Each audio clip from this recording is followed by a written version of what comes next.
한 사람, 그 한 사람이 첫날은 나아만 장군이었고 지난주는 엘리사였고 오늘은 엘리사에게로 나아만을 보내었던 말 한마디로 나아만의 문둥병을 엘리사에게 보내었던 나아만 장군의 집에 수종 들고 있는 어린 소녀. 옛날 성경, 개혁 성경에는 계집아이 이렇게 되어 있어서 같은 의미 어린 소녀입니다. 제가 기도하고 하나님께서 오늘 줌에서 찍어주세요. 이 정도면 줌 된 거 아닌가요? 일성이 줌 이 정도 이상은 안 됩니다. 저도 보호를 좀 받아야 되니까. 또 온라인에 계신 분들은 오늘 설교 제목을 채팅에다가 적어주시기 바랍니다. 설교 제목을 좀 정하면 훨씬 설교 전체를 요약해서 들으실 수 있으니까 오늘 설교 제목 뭐죠? 설교 제목 채팅에다가 적어주십시오. 기도하겠습니다. 하나님, 비대면의 시대 코로나 때문에 방역에 우선해야 되는 이런 예배를 오늘도 하나님 앞에 예배해 드립니다. 우리 하나님은 비대면 속에도 계시고 현장에도 계시고 어느 곳에도 계시는 하나님이신 것 믿기에 우리가 믿음으로 예배해 드립니다. 하나님 한 사람 한 사람 만나주시고 한 사람 한 사람 그 한 사람 되게 해 주시옵소서. 예수님의 이름으로 기도드립니다. 아멘. 부산 센터교회 안중덕 목사님이 쓰시고 문재인 대통령께서 팔로우해서 유명해진 글, 우리 교회 집사님 한 분도 말씀 통독반에 공유해서 우리도 같이 한번 읽어보았던 코로나 시대가 전해주는 메시지라는 글입니다. 첫째,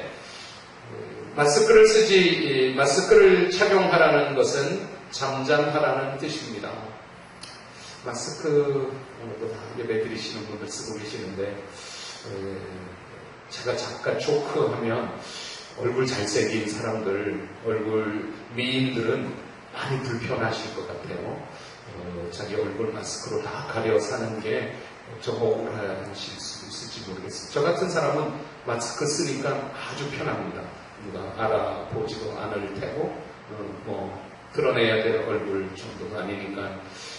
안중동 목사님은 마스크를 착용하라는 것은 잠잠하라는 뜻입니다. 막말과 거짓말을 하지 말며 불필요한 말을 줄이고 타인의 말에 귀를 기울이라. 이게 마스크 쓰라는 뜻이다. 입을 다물면 사랑스러운 것들의 시선이 머물게 되고 아름다운 소리와 세심한 속삭임이 들려올 것입니다. 마스크를 쓰라는 말은 잠잠하라는 뜻입니다. 두 번째, 손을 자주 씻으라는 것은 마음을 닦으라는 뜻입니다. 악한 행실과 죄에서 돌이켜 회개하고 선결하라는 말입니다. 안과 밖이 깨끗하면 자신도 살고 남도 살릴 수 있다는 말입니다. 마음의 거울을 닦으면 자신이 보이고 마음의 창을 닦으면 이웃이 보일 것입니다. 손을 자주 씻으라는 말은 마음을 깨끗이 닦으라는 뜻입니다. 세 번째, 사람과 거리를 두라는 것은 자연을 가까이 하라는 뜻입니다.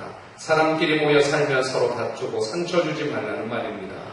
공기와 물과 자연의 생태계를 돌보면 조화롭게 잘 살자는 말입니다. 자연을 가까이 하면 마음이 넉넉하여 모든 것을 사랑하게 될 것이라는 뜻입니다. 사람과 거리를 두라는 말은 자연과 가까이 하라는 말입니다. 네 번째, 대면 예배를 금지하는 것은 언제 어디서나 하나님을 바라보라는 뜻입니다. 위안을 얻거나 사람에게 보이려고 예배당에 가지 말고 천지 어디에도 계신 하나님께 예배하라는 말입니다. 어디서나 고요하게 하나님을 대면하면 그의 나라와 그의 뜻에 이르게 될 것입니다. 대면 예배하지 말고 비대면 예배하라. 이 말은 하나님 어디에도 계시니 어디서도 하나님을 바라보라는 뜻입니다. 마지막 다섯 번째, 집합을 하지 말라, 모이지 말라는 말은 소외된 이들과 함께하라는 뜻입니다. 모여서 선도하거나 힘자랑하지 말고 사람이 그리운 이들의 벗이 되라는 말입니다. 우는 이들과 함께 울고 무거운 짐을 홀로 진 이들과 나누어진다면 세상은 사랑으로 포근해질 것입니다. 집합을 하지 말라는 말은 소외된 사람들을 돌보라는 말입니다. 의미 있죠. 좋은 뜻 같습니다. 코로나이지만 그 속에 유익할 수 있습니다. 지난 목요일 8월 27일입니다. 오전에 청와대 대통령이 초청해서 우리 기독교 대표들 16분, 각 교단 대표들 청와대 대통령을 만났습니다. 제 친구이고 우리 침례교 총회장인 윤재철 목사님도 다녀와서 오후에 만나서 긴 시간 저녁까지 먹으면서 이야기를 그 비하인드 스토리, 그 뒷이야기들을 나눴습니다. 뭐 맛있는 것 대통령께서 주시더냐 그랬더니 과일 접시에 점심은 못 먹고 과일 차 마시고 왔다. 맛있더냐? 참 맛있었다고. 돈도 주더냐? 돈은 안 줬다고. 선물, 넥타이, 대통령께서 메고 계시는 넥타이를 하나씩 다 주시면서 이 넥타이 매시고 목사님들 저희들 나라 위해서 기도해 주십시오. 제 친구 윤재철 총회장님과 긴 대통령 만난 이야기를 하면서 실시간으로 뉴스가 뜨니까 뉴스를 보면서 이러지 않았는데 왜 뉴스는 이렇게 나오지? 그리고 다녀오신 한 목사님이 청와대 방문을 이렇게 쭉 길게 써서 그날 무슨 이야기들이 있었는지를 알려주었습니다. 이렇게 제가 말을 하게 되는 이유는 여러분들이 신문 기사를 통해서 본 이야기와는 많이 달라서 설교를 통해서 정정하고 또 이 밸런스를 갖는 게 필요할 것 같습니다. 이 목사님의 글입니다. 오늘 저는 청와대를 다녀왔습니다. 대통령께서 모두 발언에 어떤 말씀을 하실까? 토시까지 거의 모두 메모를 해 적었습니다. 처음 부분 대통령께서 기독교가 대한민국 발전에 지대한 역할을 했다는 말씀에 아주 기분이 상기되었습니다. 특별히 근대화 과정에서 교육과 언어, 독립운동에 큰 역할을 했고 해방 후에도 주도적으로 사회복지 역할을 하는데 정말 기독교, 한국교회 공이 크다는 사실을 인정하며 깊이 감사드린다고 하셨습니다. 그리고 수해 복구에도 한국교회가 앞장서서 방문하고 성금까지 기탁해 준 것도 감사하다고 하셨습니다. 코로나 방역에도 대다수의 교회가 앞장서 준 것에 대하여 정말 감사하고 비대면 온라인 예배 드리기가 정말 쉽지 않을 텐데 협조해 주신 것에 대해 감사하다는 말씀도 하셨습니다. 또한 예배가 교회 생명이라는 것 잘 아는데 국민보건 과제를 교회가 성실히 앞장서 주셔서 정말 감사하다고 하셨습니다. 그리고 나서 특정 교회에 대해 언급을 하셨습니다. 당연히 대통령으로서는 그런 부분도 말씀할 수 있죠. 사과도 안 할 뿐더러 동선도 공개하지 않고 적반하장으로 몰상식한 행동을 한다고 말씀을 분명히 하셨습니다. 그런데 언론들은 왜 뒷부분만 쓰는지 모르겠습니다. 대통령께서 기독교가 우리 민족의 발전에 지대한 공을 세웠으며 코로나19 사태에도 방역에 앞장서 준 것에 대하여 감사하다는 대통령 말씀을 균형 있게 써주었으면 좋을 텐데 너무나 아쉽습니다. 우리 대통령과 기독교를 좀 의도적으로 이렇게 나누는 대통령 마음이 그렇지 않은데 언론은 대통령께서 목사님들 만나서 많이 불편하신 것처럼 또 목사님들은 대통령을 만나서 좀 싸우듯이 이렇게 요구한 것처럼 이렇게 신문 기사들이 쭉 써진 것에 대하여 제가 정정해서 대통령이 이렇게 많이 감사하다고 고맙다고 어려운 것 잘 앞장서서 참아주고 끌어주는 것을 고맙다고 저희 세종한교회도 정부 방역 지침뿐만 아니라 저는 어쩌면 정은경 질병관리본부장께서도 2,000명 확진자가 나올 수 있는 것을 우려스럽게 예상하고 있는 이쯤에는 정말 방역에 우선하는 것이 교회의 책임이고 또 우리가 잘하는 일이라고 생각해서 우리는 비대면 예배를 억지로 예배드리지는 않습니다. 당연히 그래야 되고 비대면 예배를 통해서도 하나님은 큰 은혜를 주신다고 믿습니다. 믿습니까? 네. 많은 분들이 설교 제목을 적어주셨습니다. 믿습니까에도 한번 아멘을 적어주셨습니다. 비대면 예배를 통해서 하나님이 우리를 만나주시고 비대면 예배, 이렇게 온라인으로 예배드리지만 하나님은 역사하신다고 믿습니다. 그래서 대통령이 못 모이게 해서 정부가 못 모이게 해서 그런 마음은 1도 없습니다. 당연히 이렇게 예배드리고 비대면 예배를 통해서도 하나님은 큰 은혜를 주시고 역사하신다고 믿습니다. 조금만 더 이야기하겠습니다. 대통령의 모두 발언에 이어 김태형 한교총, 한기총은 아닙니다. 한국교회 총연합회 한교총 대표이신 김태형 대표님이 정말 꼿꼿한 자세로 하실 말씀을 다 하셨습니다. 저는 이게 민주하고 이게 대한민국의 큰 힘이라고. 대통령 앞에 가면 아무 말도 못하고 대통령 앞에 갈 때 대통령께 손을 먼저 내밀면 안 됩니다. 대통령이 압수하자면 압수해야 되고 대통령께 무슨 편지나 무슨 요구 조건 막 내놓으면 절대 안 됩니다. 목사님들이 갈 때도 대통령께 안수기도 하고 그러지 마십시오. 이런 주의사항이 많은데 김태형 한교총 대표회장이 꼿꼿하게 할 말씀 다 했는데 두 가지로 요약하면 하나는 방역인증제를 말씀하시기를 이것은 선별행정권으로 교회뿐만 아니라 모든 상가 어느 시설도 방역 수칙을 잘 지키고 확진자가 나오지 않는 곳은 방역인증을 해주어서 그러면 다른 시설들, 교회들도 방역인증을 받기 위해 모범적으로 방역을 하게 되고 그 시설을 운영하게 되기 때문에 코로나 확진자가 나온 곳은 폐쇄시키지만 또 2주간 격리하지만 아닌 곳은 방역인증을 해서 더 방역을 잘하게 하고 운영할 수 있게 해달라 이런 이야기와 두 번째 정부와 교회의 협의체를 구성해달라. 중앙에서는 한교총과 중대본이 협의를 하고 지자체에서는 지역교회들과 지역교회 연합들이 협의를 해서 그래서 서로 의견을 주고받으면서 그 방역을 할 수 있도록 이에 대통령께서 비서실장과 문화부 장관 그리고 시민사회 수석에게 즉석에서 지시해서 검토하라고 했던 것은 큰 소득, 대통령을 만난 큰 소득이었다고 생각합니다. 물론 이 부분을 비판하는 의견도 있습니다. 협의체를 구성하는 것은 정부가 그것을 통하여 교회를 통제하는 모티브가 될 수 있다. 그럴 수도 있다고 생각합니다. 이분 말씀입니다. 그러나 전염병 위기 때문에 그렇지 다른 데 협의체가 활동할 필요가 있겠습니까? 장로교단 김종준 총회장께서는 교회를 일괄적으로 제재하면 안 된다고 하셨습니다. 확진자가 나온 교회는 제재하고 모범적으로 방역을 잘 지키는 교회는 방역을 잘 지키며 예배 드릴 수 있도록 해야 된다. 아까 말했던 선별적 행정을 해달라 이런 말씀입니다. 그리고 정부가 비대면 예배를 드리라고 제재하는 것은 70% 이상이 비대면 예배를 드릴 수 없는 상황인데 예배를 드리지 말라는 말과 같다고 하셨습니다. 그러자 대통령께서는 대표자들의 말씀에 충분히 동의하면서 코로나 조기에 종식되면 좋지만 그렇지 않으면 정부가 영세교회에 온라인 예배 드릴 수 있는 기자재와 여러 가지 지원을 하겠다고 대답을 해주셨습니다. 그래서 교회에는 신청하면 50기가씩 데이터를 지금도 주고 있습니다.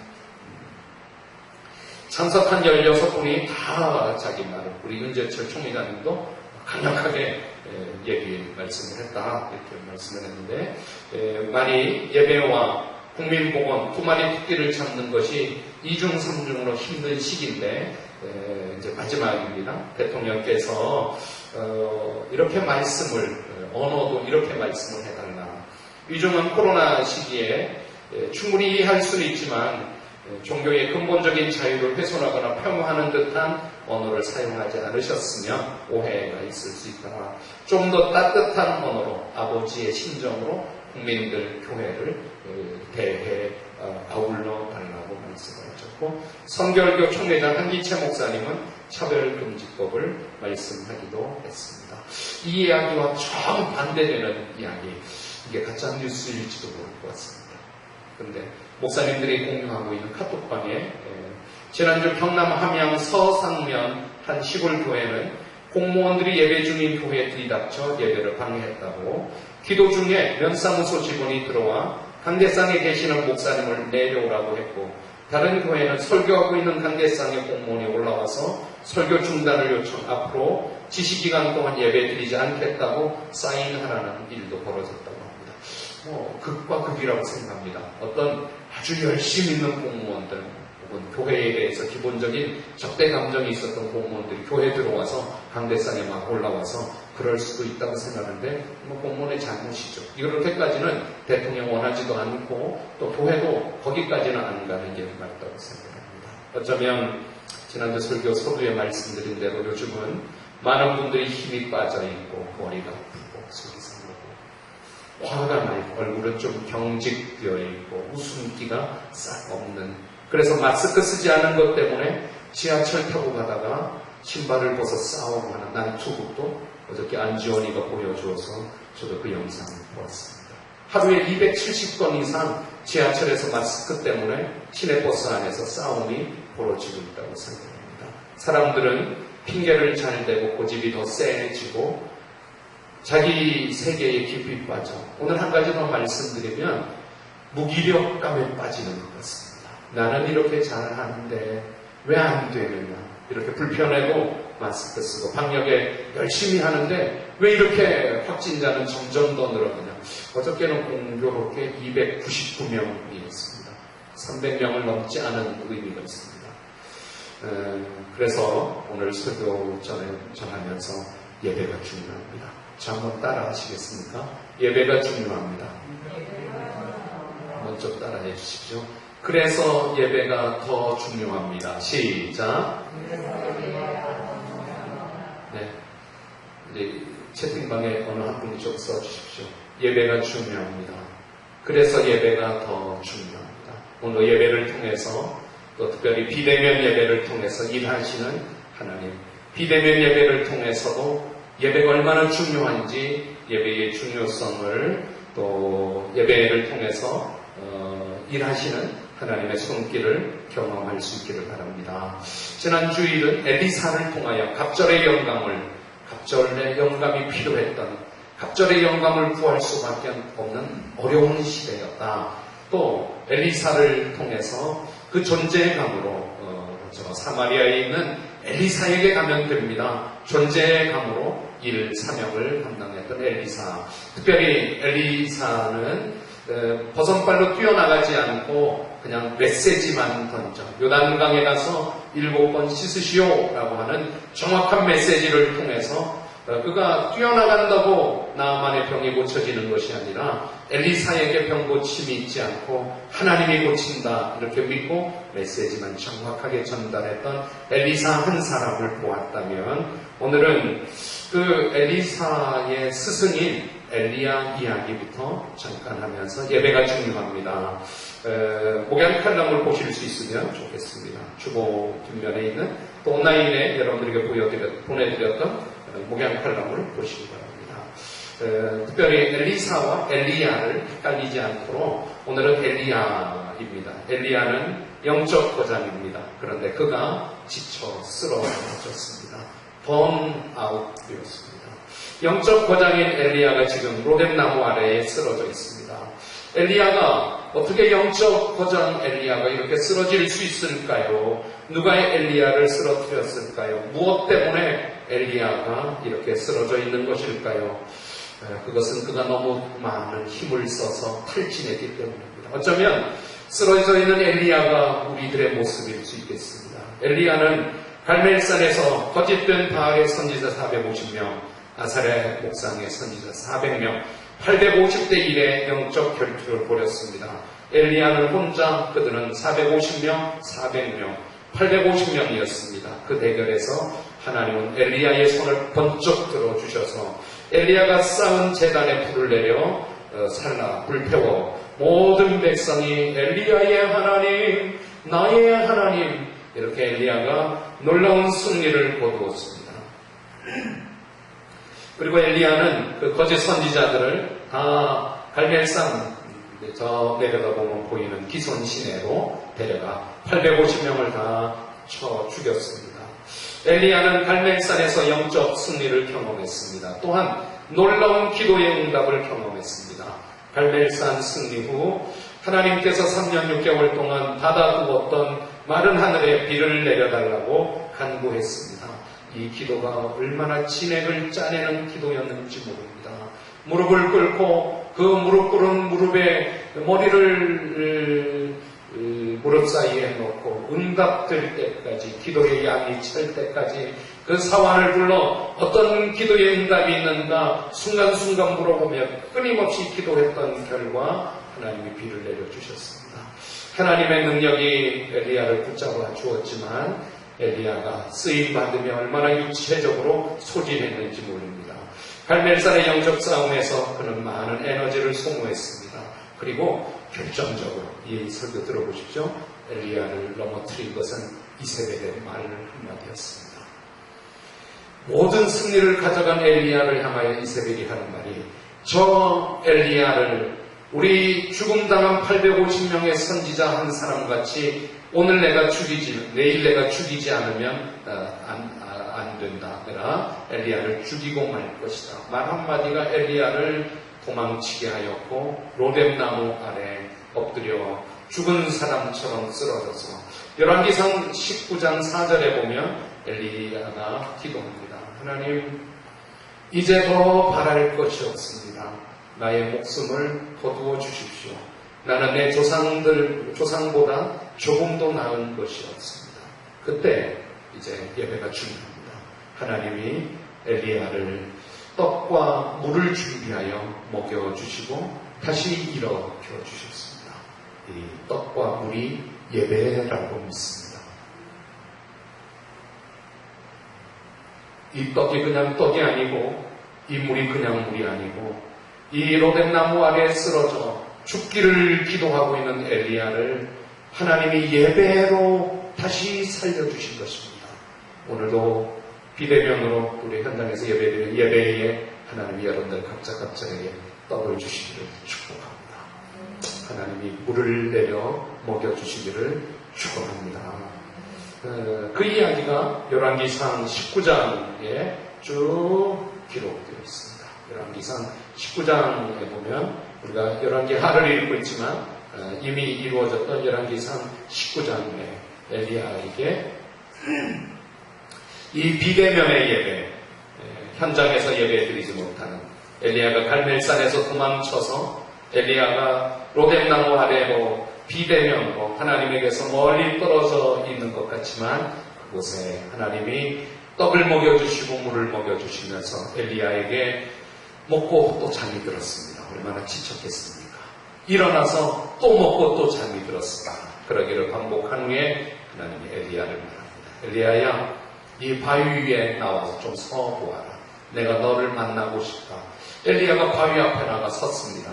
하나님이 지나갔는데 엘리야야 보았느냐? 열왕기상 19장 이야기입니다. 못 보았는데요. 하나님이 다시 지나가면서 엘리야야 비대면 대면으로 보았느냐? 못 보았는데요. 그때 하나님이 엘리야에게 들려주시기를 걱정하지 말아라. 잘 버텼다. 했었다.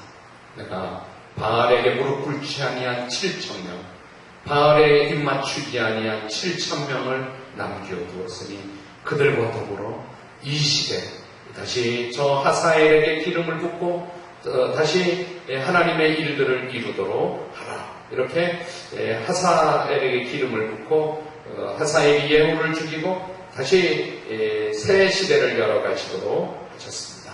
오늘도 예배를 통해서 하나님이 떡을 먹여주시고 물을 먹여주시기를 축원합니다. 올해 장마가 얼마나 길었습니까?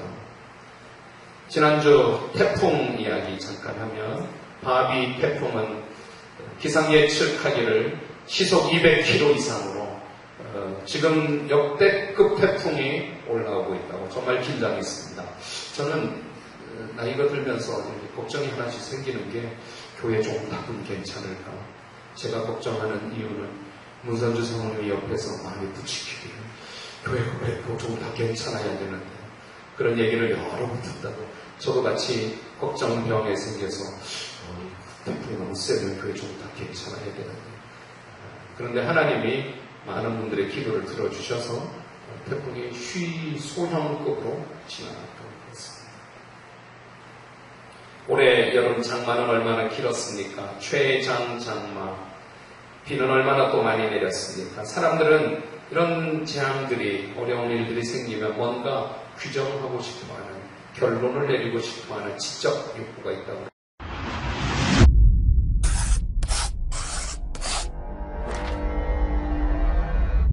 오늘도 저는 여러분들과 함께 한 사람, 그 한 사람이 첫날은 나아만 장군이었고 지난주는 엘리사였고 오늘은 엘리사에게로 나아만을 보내었던 말 한마디로 나아만의 문둥병을 엘리사에게 보내었던 나아만 장군의 집에 수종 들고 있는 어린 소녀. 옛날 성경, 개역 성경에는 계집아이 이렇게 되어 있어서 같은 의미 어린 소녀입니다. 제가 기도하고 하나님께서 오늘 줌에서 찍어주세요. 이 정도면 줌 된 거 아닌가요? 일선님 줌 이 정도 이 이상은 안 됩니다. 이상은 저도 보호를 좀 받아야 되니까. 또 온라인에 계신 분들은 오늘 설교 제목을 채팅에다가 적어주시기 바랍니다. 설교 제목을 좀 정하면 훨씬 설교 전체를 요약해서 들으실 수 있으니까 오늘 설교 제목 뭐죠? 설교 제목 채팅에다가 적어주십시오. 기도하겠습니다. 하나님, 비대면의 시대 코로나 때문에 방역에 우선해야 되는 이런 예배를 오늘도 하나님 앞에 예배해 드립니다. 우리 하나님은 비대면 속에도 계시고 현장에도 계시고 어느 곳에도 계시는 하나님이신 것 믿기에 우리가 믿음으로 예배해 드립니다. 하나님 한 사람 한 사람 만나주시고 한 사람 한 사람 그 한 사람 되게 해 주시옵소서. 예수님의 이름으로 기도드립니다. 아멘. 부산 센터교회 안중동 목사님이 쓰시고 문재인 대통령께서 팔로우해서 유명해진 글, 우리 교회 집사님 한 분도 말씀 통독관에 공유해서 우리도 같이 한번 읽어보았던 코로나 시대가 전해주는 메시지라는 글입니다. 첫째, 마스크를 착용하라는 것은 잠잠하라는 뜻입니다. 마스크 오늘도 다 예배 드리시는 분들 쓰고 계시는데 제가 잠깐 조크하면 얼굴 잘생긴 사람들, 얼굴 미인들은 많이 불편하실 것 같아요. 자기 얼굴 마스크로 다 가려 사는 게 좀 억울하실 수 있을지 모르겠습니다. 저 같은 사람은 마스크 쓰니까 아주 편합니다. 누가 알아보지도 않을 테고 드러내야 될 얼굴 정도가 아니니까. 안중동 목사님은 마스크를 착용하라는 것은 잠잠하라는 뜻입니다. 막말과 거짓말을 하지 말며 불필요한 말을 줄이고 타인의 말에 귀를 기울이라. 이게 마스크 쓰라는 뜻이다. 입을 다물면 사랑스러운 것들의 시선이 머물게 되고 아름다운 소리와 세심한 속삭임이 들려올 것입니다. 마스크를 쓰라는 말은 잠잠하라는 뜻입니다. 두 번째, 손을 자주 씻으라는 것은 마음을 닦으라는 뜻입니다. 악한 행실과 죄에서 돌이켜 회개하고 선결하라는 말입니다. 안과 밖이 깨끗하면 자신도 살고 남도 살릴 수 있다는 말입니다. 마음의 거울을 닦으면 자신이 보이고 마음의 창을 닦으면 이웃이 보일 것입니다. 손을 자주 씻으라는 말은 마음을 깨끗이 닦으라는 뜻입니다. 세 번째, 사람과 거리를 두라는 것은 자연을 가까이 하라는 뜻입니다. 사람끼리 모여 살며 서로 다투고 상처 주지 말라는 말입니다. 공기와 물과 자연의 생태계를 돌보면 조화롭게 잘 살자는 말입니다. 자연을 가까이 하면 마음이 넉넉하여 모든 것을 사랑하게 될 것이라는 뜻입니다. 사람과 거리를 두라는 말은 자연과 가까이 하라는 말입니다. 네 번째, 대면 예배를 금지하는 것은 언제 어디서나 하나님을 바라보라는 뜻입니다. 위안을 얻거나 사람에게 보이려고 예배당에 가지 말고 천지 어디에도 계신 하나님께 예배하라는 말입니다. 어디서나 고요하게 하나님을 대면하면 그의 나라와 그의 뜻에 이르게 될 것입니다.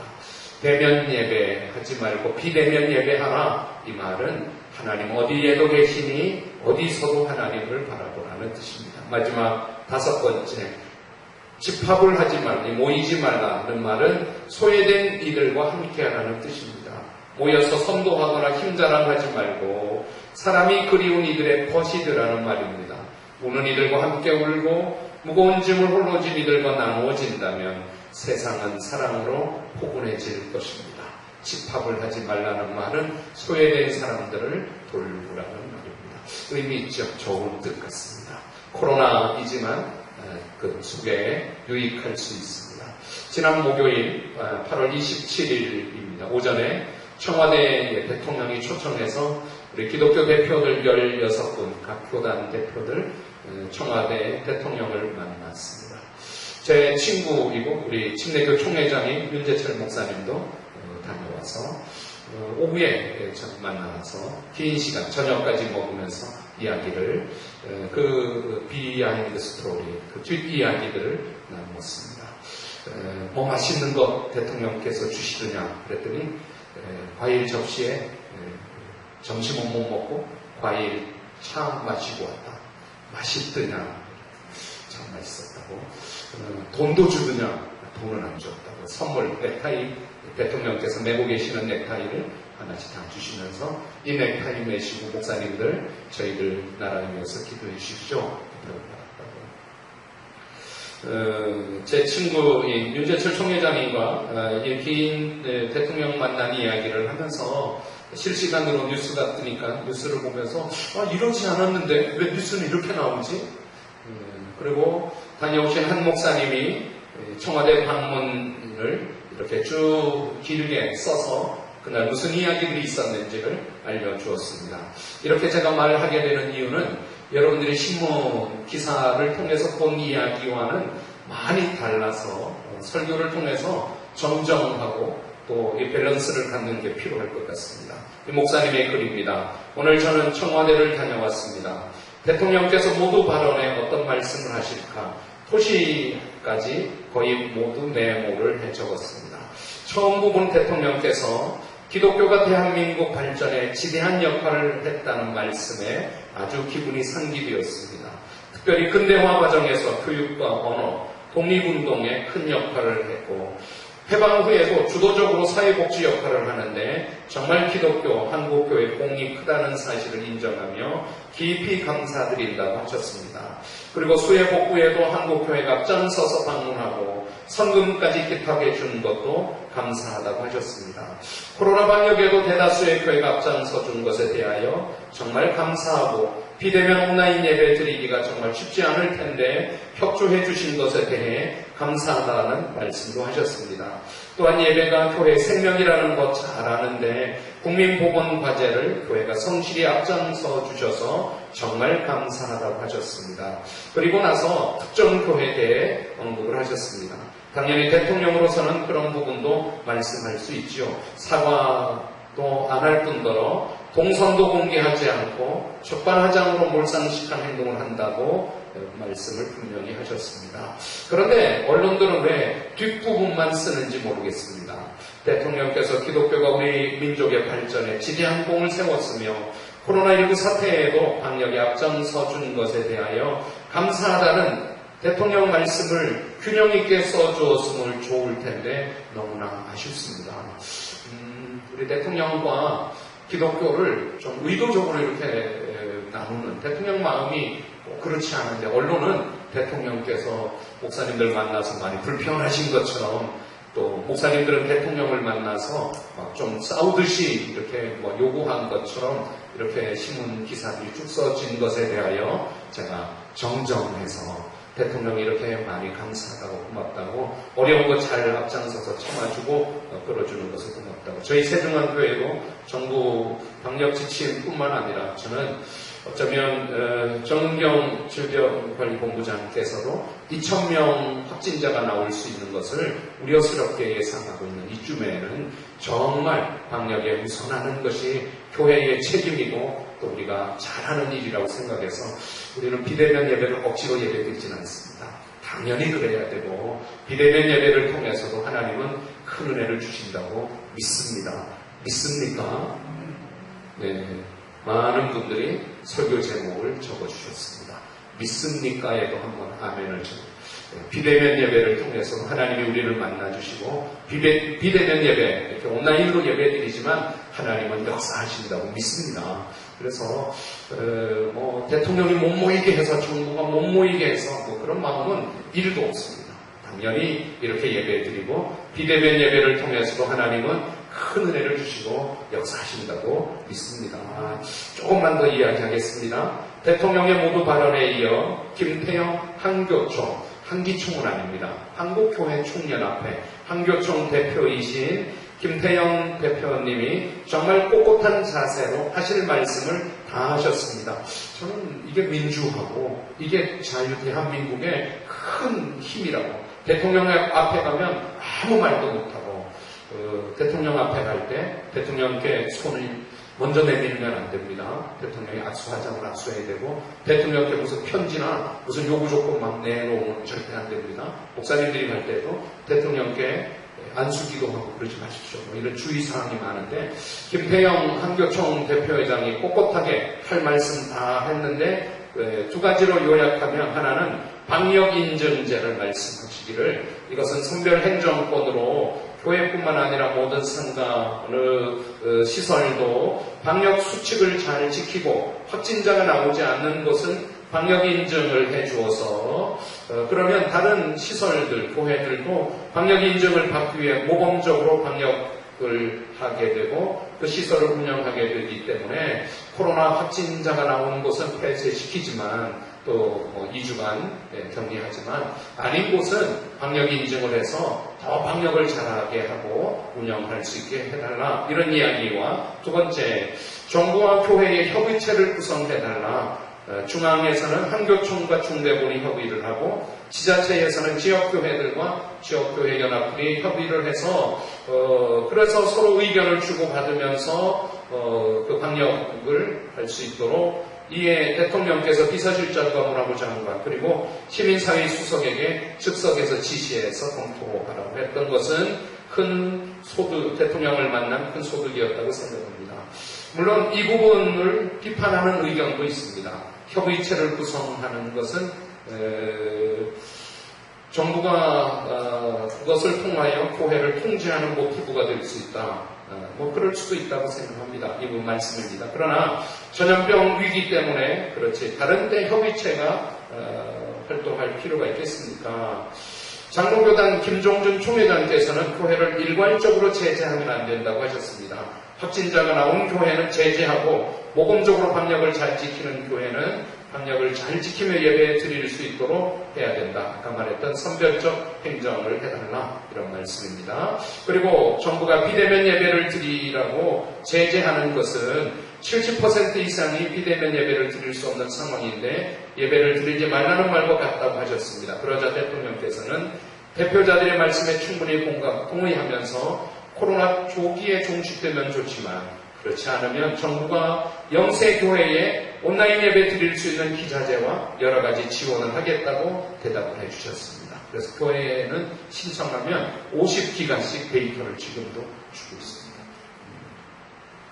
참석한 16분이 다 자기 말을 우리 은재철 총회장님도 강력하게 말씀을 했다 이렇게 말씀을 했는데 만일 예배와 국민보건 두 마리 토끼를 잡는 것이 2중 3중으로 힘든 시기인데 이제 마지막입니다. 대통령께서 이렇게 말씀을 언어도 이렇게 말씀을 해달라. 위중한 코로나 시기에 충분히 이해할 수는 있지만 종교의 근본적인 자유를 훼손하거나 폄하하는 듯한 언어를 사용하지 않으셨으면 오해가 있을 수 있다. 좀 더 따뜻한 언어로 아버지의 심정으로 국민들 교회를 대해 아울러 달라고 말씀을 하셨고 성결교 총회장 한기채 목사님은 차별금지법을 말씀하기도 했습니다. 이 이야기와 정반대되는 이야기 이게 가짜뉴스일지도 모를 것 같습니다. 그런데 목사님들이 공유하고 있는 카톡방에 지난주 경남 함양 서상면 한 시골 교회는 공무원들이 예배 중인 교회에 들이닥쳐 예배를 방해했다고 기도 중에 면사무소 직원이 들어와 강대상에 계시는 목사님을 내려오라고 했고 다른 교회는 설교하고 있는 강대상의 공무원이 올라와서 설교 중단을 요청 앞으로 지시기간 동안 예배 드리지 않겠다고 사인하라는 일도 벌어졌다고 합니다. 극과 극이라고 생각합니다. 어떤 아주 열심히 있는 공무원들 혹은 교회에 대해서 기본적인 적대 감정이 있었던 공무원들이 교회에 들어와서 강대상에 막 올라와서 그럴 수도 있다고 생각하는데 공무원의 잘못이죠. 이렇게까지는 대통령 원하지도 않고 또 교회도 거기까지는 안 가는 게 맞다고 생각합니다. 어쩌면 지난주 설교 서두에 말씀드린 대로 요즘은 많은 분들이 힘이 빠져있고 머리가 아프고 속이 상하고 화가 나고 얼굴은 좀 경직되어 있고 웃음기가 싹 없는, 그래서 마스크 쓰지 않은 것 때문에 지하철 타고 가다가 신발을 벗어 싸우고 하는 난투극도 어저께 안지원이가 보여주어서 저도 그 영상을 보았습니다. 하루에 270건 이상 지하철에서 마스크 때문에 시내버스 안에서 싸움이 벌어지고 있다고 생각합니다. 사람들은 핑계를 잘 대고 고집이 더 세지고 자기 세계에 깊이 빠져, 오늘 한 가지 더 말씀드리면 무기력감에 빠지는 것 같습니다. 나는 이렇게 잘하는데 왜 안 되느냐, 이렇게 불편해도 마스크 쓰고 방역에 열심히 하는데 왜 이렇게 확진자는 점점 더 늘어나냐. 어저께는 공교롭게 299명이었습니다. 300명을 넘지 않은 의미가 있습니다. 그래서 오늘 설교 전하면서 예배가 중요합니다. 저 한번 따라 하시겠습니까? 예배가 중요합니다. 한번 좀 따라해 주십시오. 그래서 예배가 더 중요합니다. 시작. 네. 이제 채팅방에 어느 한 분이 좀 써주십시오. 예배가 중요합니다. 그래서 예배가 더 중요합니다. 오늘 예배를 통해서 또 특별히 비대면 예배를 통해서 일하시는 하나님, 비대면 예배를 통해서도 예배가 얼마나 중요한지 예배의 중요성을 또 예배를 통해서 일하시는 하나님의 손길을 경험할 수 있기를 바랍니다. 지난 주일은 엘리사를 통하여 갑절의 영감이 필요했던, 갑절의 영감을 구할 수밖에 없는 어려운 시대였다.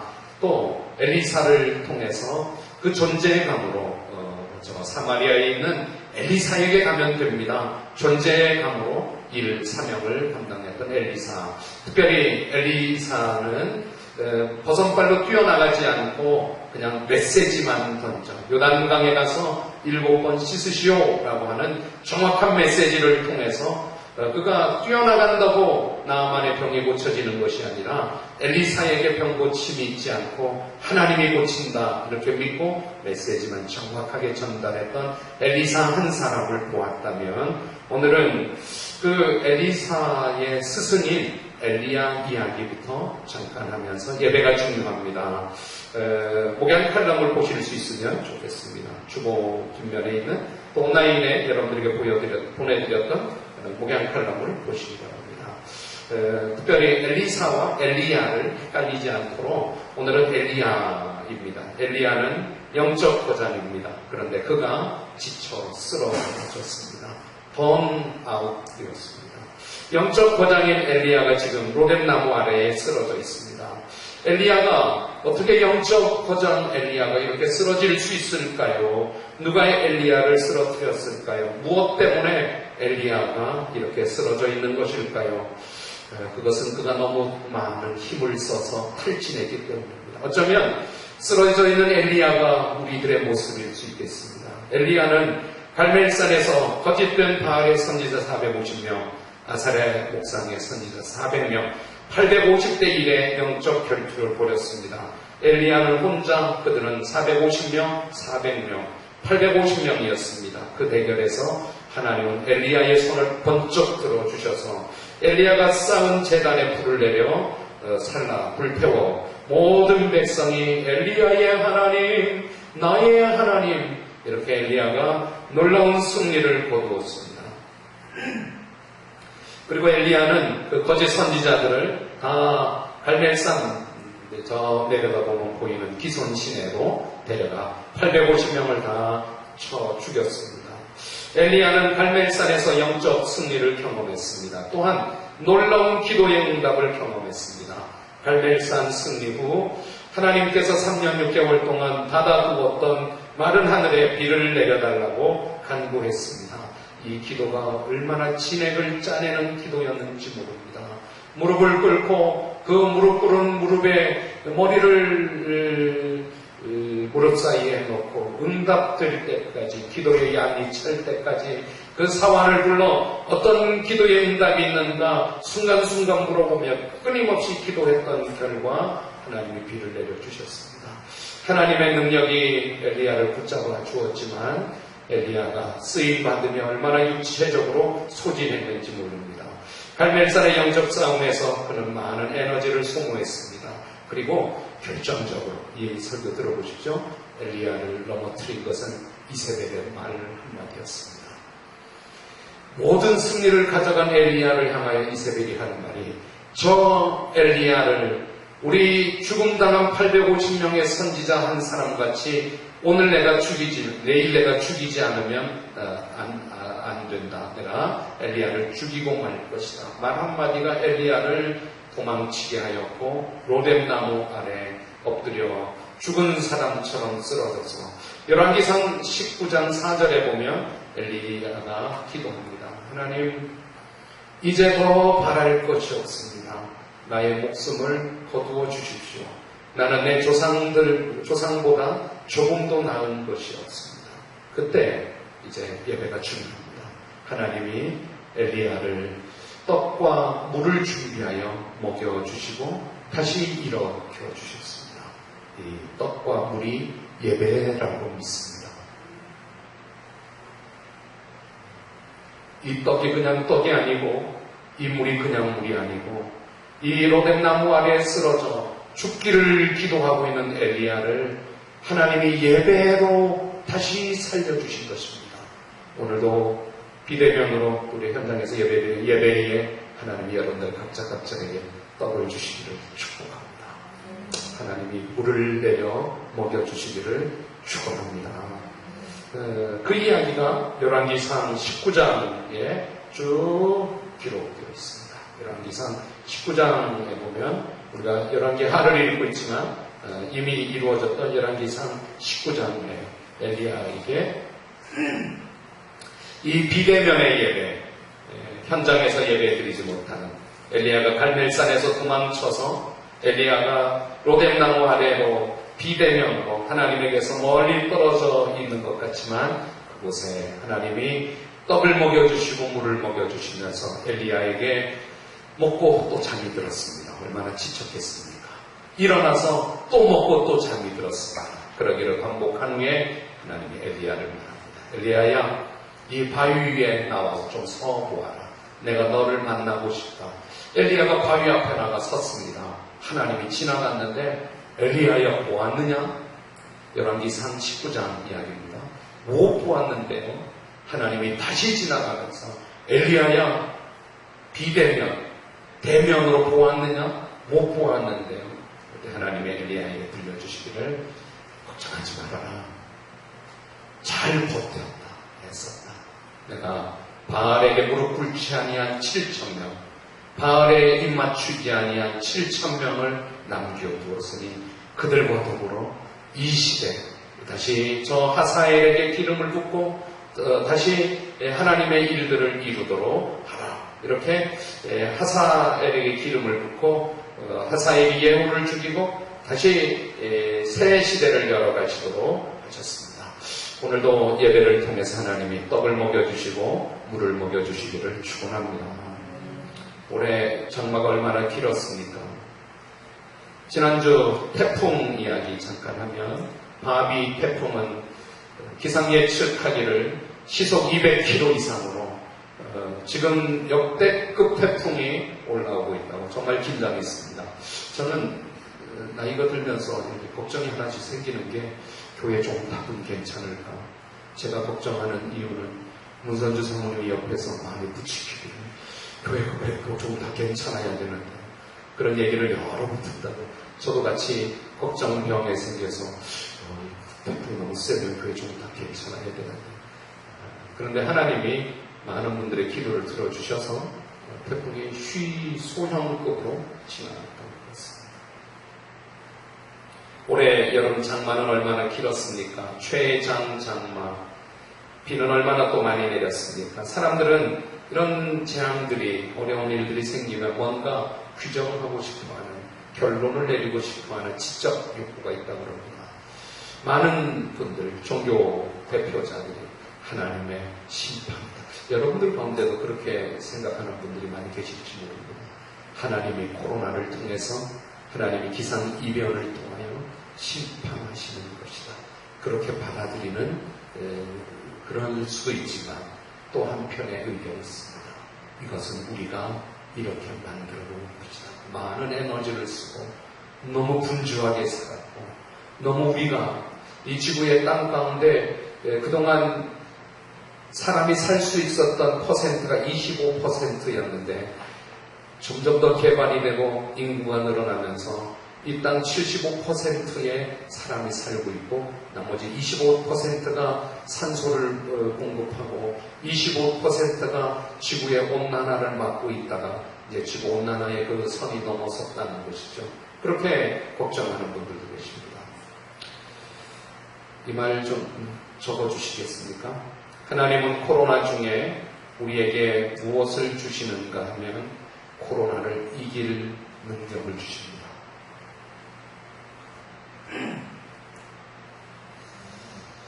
아무도 아멘을 안 해서 제가 한번 다시 준비한 설교를 읽겠습니다. 하나님은 코로나19 중에 우리에게 무엇을 주시는가 하면 코로나19를 이길 능력을 주십니다. 누가 쓰시는가 한번 지켜볼게요. 하나님은 코로나19 중에 우리에게 무엇을 주시는가 하면 코로나19를 이길 능력을 주십니다. 코로나를 싹 걷어가시면 참 좋은데 코로나를 두고 코로나를 이길 능력을 주신다. 그 중에 하나가 비대면 예배입니다. 현장 예배냐 비대면 예배냐 그것을 논하는 것은 잘못입니다. 현장 예배를 드리는 분들, 오늘도 그런 교회들이 소수겠지만 있을 겁니다. 그분들의 마음에 뭐겠어요? 비대면으로 예배를 드리다니 믿음 없는 것들, 현장에서 예배를 드려야지. 목숨을 걸고 죽어도 현장에 벌금이 무서워 정부가 그런다 그래서 따라 현장 예배를 드려야지. 이렇게 비대면 예배를 드리는 것을 비난하는 것은 지는 것입니다. 비대면 예배를 드리는 분들, 현장 예배를 드리다니, 이 코로나 시대에 현장 예배를 드리다니, 그러니 교회가 욕먹지, 그러니 잘못하는 거다. 현장 예배를 드리는 것을 비난하는 것도 지는 것입니다. 현장 예배를 통해서도 비대면 예배를 통해서도 하나님은 동일하게 일하시고 은혜를 주시는 것을 믿는 게 이기는 것입니다. 아멘. 구약 성경, 요즘 우리가 코로나19로 비대면 예배를 드리는 것처럼 비대면의 시대가 있었습니다. 장장 70년간 바벨론 포로 시기는 이스라엘 백성들이 생각만 해도 울컥해지고 바벨론 70년 동안은 그들이 정말 웃음기가 없고 그들은 경직되어 있고 적은 일에도 화가 나고 어떻게 하나님이 예루살렘 성전이 불타 없어지게 할 수 있는가? 성전이 없어졌습니다. 성전은 있고 예배를 못 드리는 것이 아니라 성전은 곧 하나님인데 그 성전이 바벨론에 의해서 무너지고 회파되고 불타버리고 성전이 없어졌습니다. 이해할 수가 없는 것입니다. 어떻게 하나님이 성전을 없게 하시다니, 우리 하나님은 어디 계시는가? 왜 이러시는가? 그들은 정말 많은 힘든 속에 바벨론으로, 먼 나라로, 그리고 70년 동안 비대면의 시간을 보냈습니다. 그런데 그 비대면의 시대에서도 당당하게 이긴 이야기가 다니엘서 6장에 있습니다. 여러분들 온라인에 계시는 분들도 여러분들 다니엘서 6장 성경을 찾아서 10절을 좀 읽도록 하겠습니다. 다니엘은 비대면에 지금 예루살렘에 있지 않습니다. 성전은 없어졌습니다. 다니엘은 그럼에도 불구하고 예루살렘을 향하여 창을 열어놓고 비대면으로 하나님께 기도하고 있는 이야기가 다니엘서 6장 10절입니다. 성경 한번 읽겠습니다. 소리 내어서 읽겠습니다. 시작.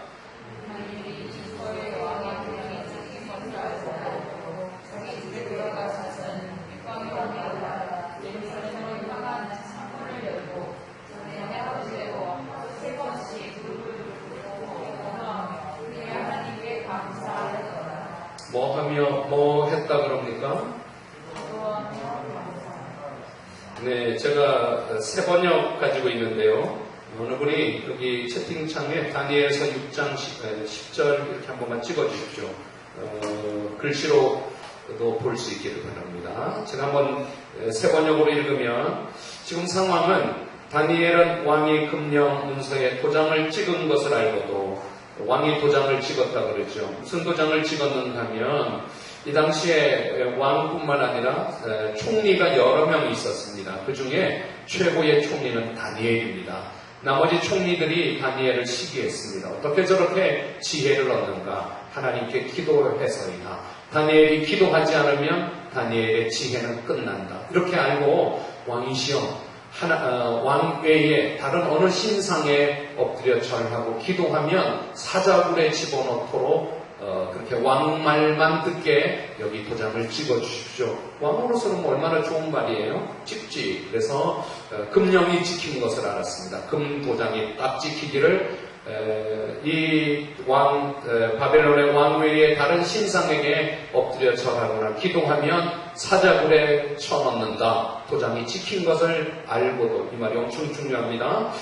다니엘은 자기의 집으로 돌아가서 다락방으로 올라갔다. 그 다락방은 예루살렘 쪽으로 창문이 나 있었다. 그는 늘 하듯이 하루에 3번씩 그의 하나님께 무릎을 꿇고 기도하며 감사를 드렸다. 지금 다니엘이 비대면으로 예배를 매일 하루에 3번씩 세 일에 동안 다니엘의 비대면의 예배를 드렸던 것입니다. 이후에 다니엘은 사자굴에 들어갔습니까? 안 들어갔습니까?